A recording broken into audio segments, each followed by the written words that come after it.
What's up guys, welcome back to another video. Today guys, I decided to rate all of the Blackwing monsters guys.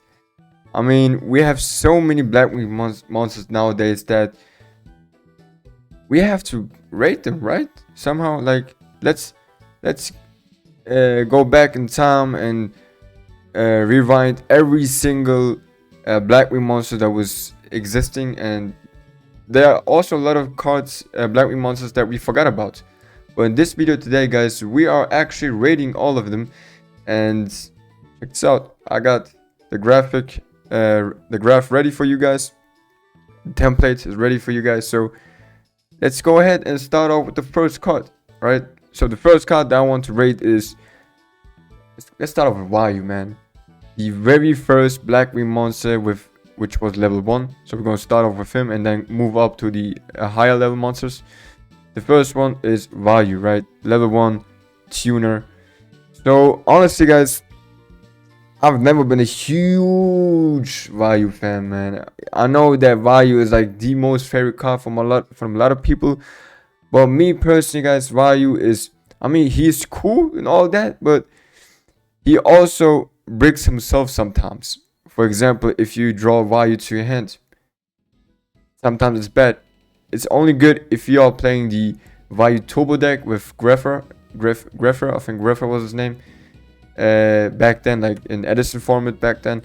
But like, if you was playing pure Blackwing back then and you had Vayu in your hand without Icarus attack or something like that, like, it's not like, it ain't that chief, man. It just ain't that. So yeah, and the other thing is like that this card on the field does basically nothing because you cannot use him as a tuner. You can tribute him for Shiroko, but that's it already, guys. That's actually already it.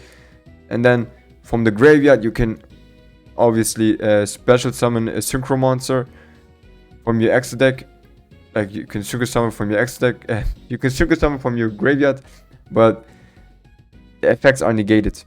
The effects are negated, which makes, in my opinion, this card not that worth anymore. Plus, at the same time, you can only banish 2 monsters. Like, you have to use 2 monsters, not 3, not 4, not 5. So that means if you want to go for Sylvan, for example, you can only go for Sylvan with with Arm Master. Arm Master while you go to Sylvan. So what that means is, first of all, you need the Arm Master on a graveyard, and then you're going to need the Vayu in a graveyard. So Vayu alone is not going to do shit. But with the new Blackwing support, Vayu will actually be becoming way better. Now you have so many more options to use Vayu alongside with Borah, getting him to your graveyard, and then immediately special summoning, using those other monsters to go for anything else and all that. Like, this card will actually be more relevant in the future with the new support than it was back then. So we'll see, man. But right now, in my case, what should we do with Vayu? I'm gonna put him like, it's tough, man. It's tough. Let's say A, man. A. It's not like super. It's like S, like super, but let's put him in A, right? So that's number 1 what we have. Alright, next card that we got is Fein. A lot of you people forgot about Fein, but that was actually Blackwing monsters, like one of the first Blackwing monsters. And what Fein basically does is, first of all, you cannot special summon him, you have to normal summon him, and then he can attack your opponent directly. If this card inflicts battle damage to your opponent by a direct attack, target 1 attack position monster your opponent controls, change that target to defense position. This is actually kind of good. For example, imagine you have Fein on the field alongside with Shura. You're just going to direct attack Fein, and then you can, for example, put, I don't know, a strong monster that your opponent has in defense mode, and defense position, and then just attack him with Shura, and then you can also activate Shura's effect and all that. So the combos are actually pretty good, but the problem with Fein is that you cannot special summon Fein. and that makes Fein really bad. So what are we doing with Mr. Fein?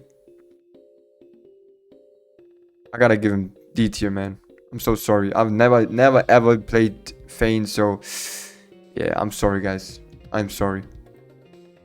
Okay, next card. We got Mistral. Blackwing Mistral, the Silver Shield. So, my view of Blackwings are monsters. Like, Blackwings are monsters for me. They are mainly focused on attacking, right? And Mistral is the exactly opposite of what Blackwings are supposed to do. So as you can see, Mistral is, first of all, he's a tuner monster, and he also has 1800 defense. Okay, so at the same time, if this card on the field is destroyed and sent to the graveyard, reduce the battle damage you take from the next attack, right? So that effect is kind of cool, but you can only reduce the next attack to 0. So what that means is you can, like, for example, let's say your opponent only attacks you once, then next turn you can't really activate his effect anymore. It's just it has to happen at the same turn. So that makes the Mistral bad already. And yeah, at the same time, like I said, man, so Blackwing monsters are supposed to attack, and Mistral Mop is just not aggressive enough. I like the design though. I really like the design. Same thing with Fein. Fein's design is also pretty awesome. He looks like really menacing, but unfortunately, they're just not that good, guys. I'm sorry. So, what are we doing with Mistral? Mistral is unfortunately also a D type. You know what? Yeah, we have to, man. I'm sorry. I'm so sorry, Mistral, man. I'm so sorry. Well, we gotta do it. Alright. And then, next card that we got is Blizzard. So, Blizzard back then was a really good card. Really good card, man. Especially if you top deck Blizzard in the 3rd turn. Usually that's always like you taking the lead now, right? Because you can go for Gojo Guardian, you can go for Briner, you can go for Outwing. So Blizzard was like a lot of times the MVP back then. Nowadays, I don't really play Blizzard anymore. Only maybe in like those festivals and those Master Duel festivals. But besides that, I don't really like to play Blizzard that much anymore. But back then, man, Blizzard was the MVP and was also one of my favorites, Blackwings. Alright, so what we're doing with Blizzard is I want to give him a B.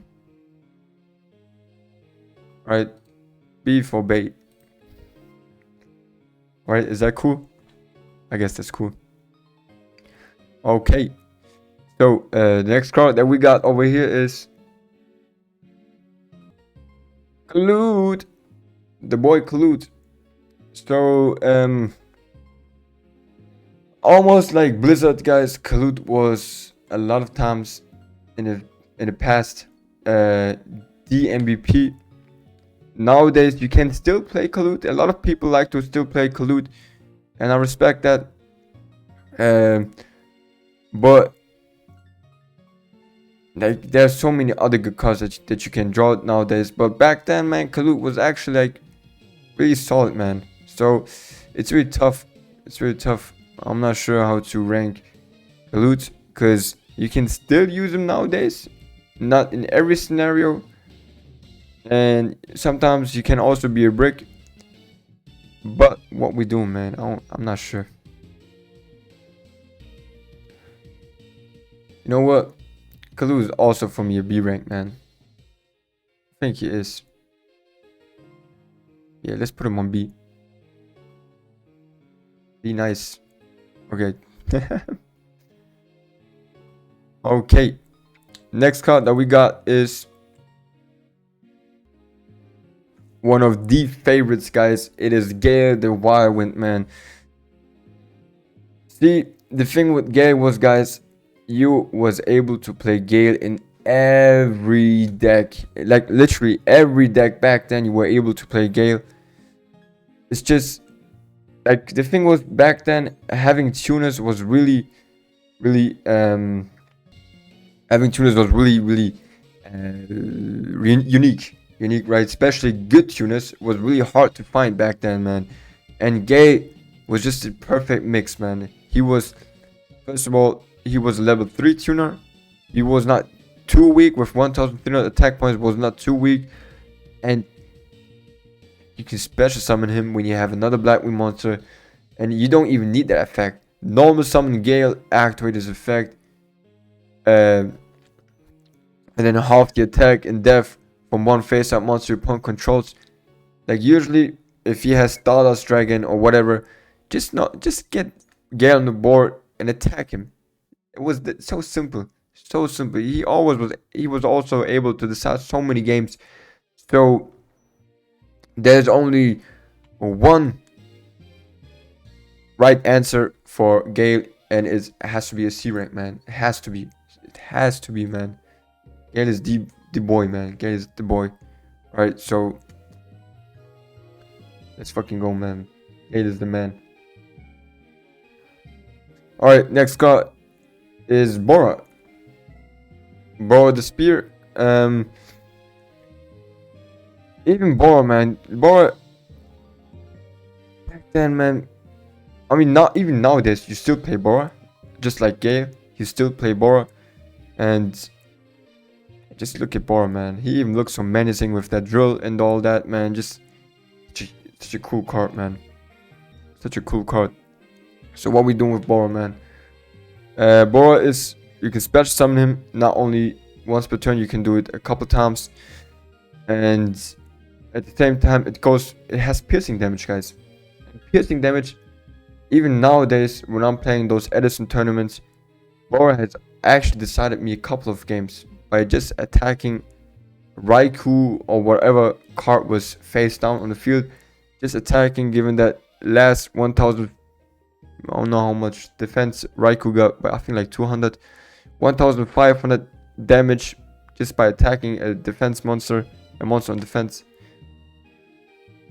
Yeah, man. Plus, nowadays, having Borah to special summon him from your hand, a level 4 monster, which is really important, it's just too nice. It's too nice. So, Borah, in my opinion, is an A Blackwing monster.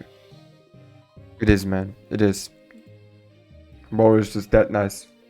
It just really is, man. Alright. Okay, let's keep it like that. And then the next one that we got is Shura. And guys, for the people that didn't know, Shura is actually my favorite Blackwing monster from the first generation. Basically because Shura and Khaloot went so perfectly.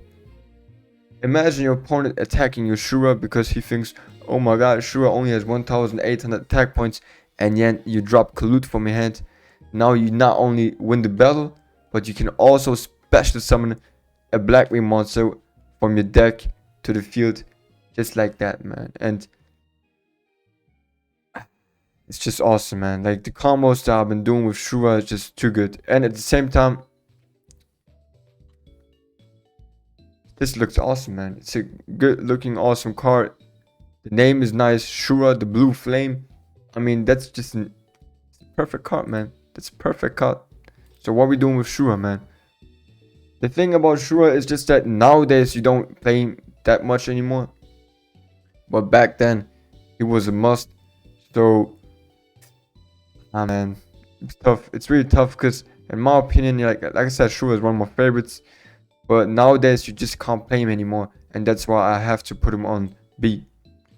But if we were talking about, like, the past, they are all straight C's, S, man. Straight S.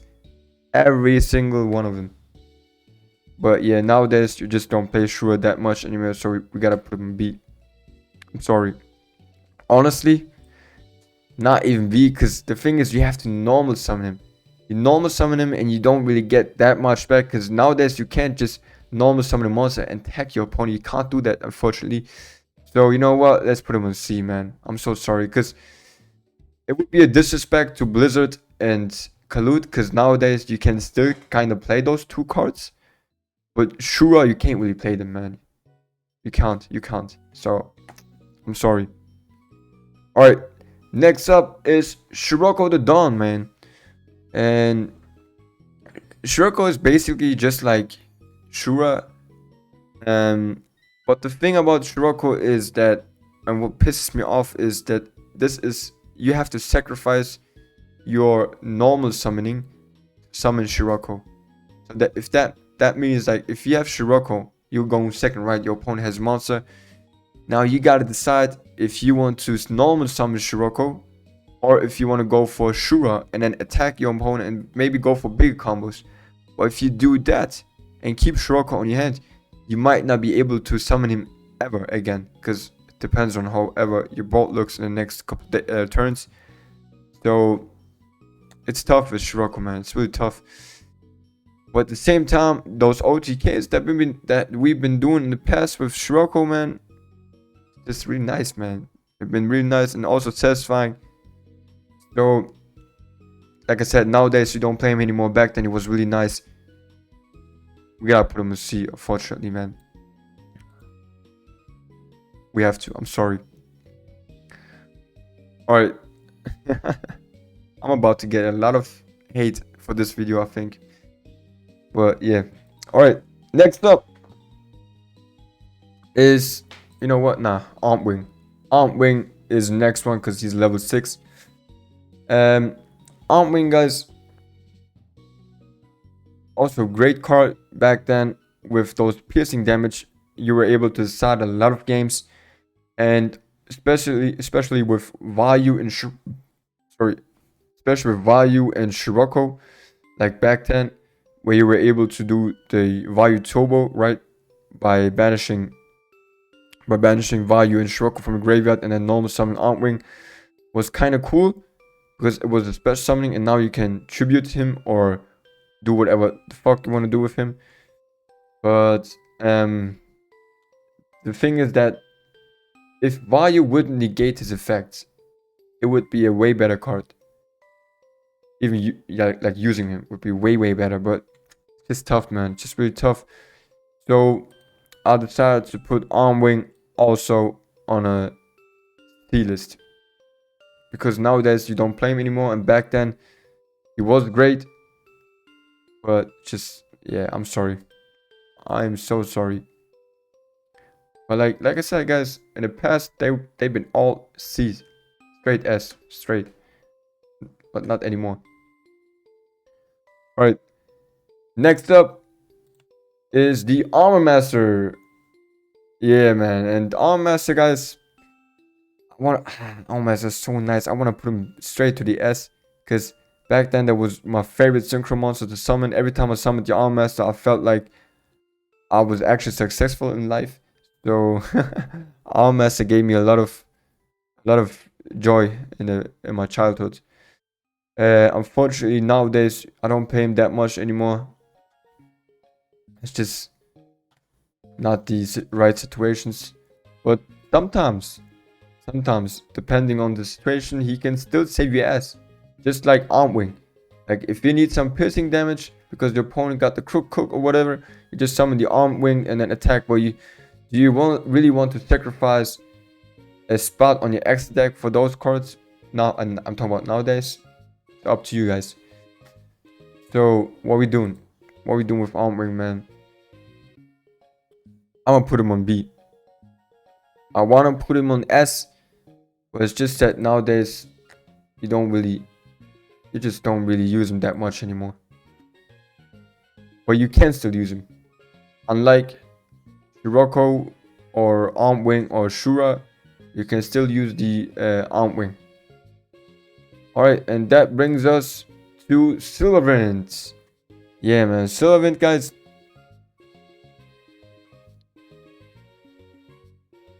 Now you might be surprised. Back then, in the past, I think I only used Sylvan in like 10 years ago, maybe twice or 3 times. Besides that, I've never ever really used Sylvan, okay? First of all, it's cool for him to destroy a monster and all that, but then you cannot attack your monster, right? Back then. I'm talking about back then. So, and at the same time, I mean, we had so many level 8 monsters back then. We had Stardust Dragon, we had Red Dragon, Archfiend, we had End Dragon, Dark End Dragon. So we had a lot of level 8 good monsters. So you guys have to decide, do you want to go for Dark End Dragon? Do you want to go for Stardust? Who do you want to go for? And at the same time, summoning Sylvan is really hard. You need 1 Blackwing monster plus 2 or more non-tuner monsters. So it's really difficult to summon him. And you have to sacrifice 3 Blackwing monsters. Do you really want to do that? No, you rather go for Dark End Dragon, right? Or Stardust Dragon or whatever. So back then, he was useless. He was useless, guys. I'm sorry, back then he was useless. But nowadays, Sylvan is now the MVP, guys. Nowadays, Sylvan is the MVP. And he will save our asses so many times in the future. You don't even know how many times you're gonna be thankful that Sylvan is like existing. You don't even know how thankful you're gonna be. So boom. Sylvan is now officially an S-type. Before the Blackwing support was released, he would be for me C or even D, to be honest, before the Blackwing was released. But the new Blackwing support actually makes Sylvan a top tier Blackwing monster, and it's a monster that you will always summon every duel. I promise you, in the future you will, because the new Blackwing Twin Shadow card, the Twin Shadow and Sylvan is just the best combo ever. We're talking about Tri-Brigade Revolt and Sword Sword Blackout, a fusion of Blackout and Tri-Brigade Revolt. It's Sylvan, guys. It is Sylvan. Alright, guys. So the video is already 20 minutes. I don't want to rush this rating just like that. I want to give my opinion on every single Blackwing monster. That's why I have to split this video in a couple parts. So this was now the first generation of Blackwings until 2010. So after that, Blackwings like Gust or Zephyros came after those. So the next video, if you guys enjoyed that video, just let me know in the comments. If you like that video, if you want to see the other newer Blackwing monsters being rated for me, let me know in the comment section below, guys. I'll do it. And if you want other cards to be rated by me, let me know in the comments, guys. Whatever archetype it is, just let me know, and I'll see if I can do that. We'll see. But until then, yeah. Currently on the top sitting Gayle and Sylvan. No one expected Sylvan to be on the top, right? I didn't either, man. I didn't either. But it is what it is. And that's it. Alright, guys. Thanks for watching. Follow me on Twitch, Discord, whatever. And peace out.